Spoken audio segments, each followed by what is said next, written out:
Assalomu alaykum yurtdoshlar, barcha. Yana bir marta bugün Xudo xolasa mashina bozorini suv keldik, o'zimiz mestamızdamiz. Bu yerda toza sparklarimiz geldi 2 danası. Xalasangizlar 22 avtomatımız var, 20 mexanikamiz var, Nexia 3'ümüz var. Imunda yana 11 milyon bilan chiqadigan sparkimiz var.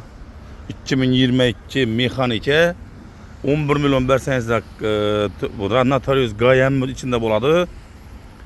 5 yıla 3 milyon 200'den tushadigan bo'ldi, qiynalmasangizlar agar. 11 milyon berasizlar, notarius gayem içinde şunu.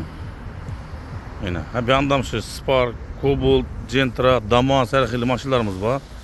Endi Satva, Bertuqalar ham bor. Bir de Spark'ni agar Cobalt, Nexia 3, Gentra avtomat, mexanik sataman degan bo'lsangizlar, o'zlaringizda yine bir og'aynilarimiz bor, napaniklarimiz.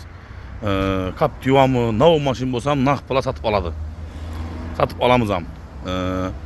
Gentra avtomat 22, 21, 23 bo'lsa, Cobalt 21, 22, 23 bo'lsa, toza bo'lsa, endi sal yurganlar bo'lsa ham bo'ladi. Cobalt, Gentra bo'lsa aytsangizlar, ba'da yozsangizlar, telefon nomer qoldirsangizlar, naqd pula savdolashib olamiz. Xudo xolasa yana shunda havalarimiz bor. Burada tolga Cobalt, katta ballar mashinalari doğrusu. Gentra, Captiva bondana. Şimdi mashinalar bo'lsa, aytsangizlar satib olamiz, kelishib normal bahada.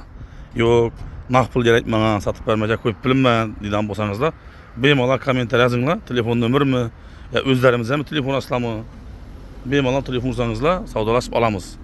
97'lik 458 69 05.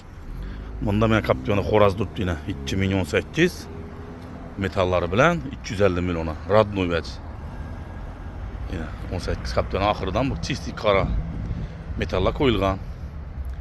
Yine maşin 250 milyon so'm kemi bor. Kime şimdi neler bosat bemalol telefon veringlar, like basıp azab paraslar, şimdi maşinlarni, şimdi bahalarni bemalol görüp para verasizlar.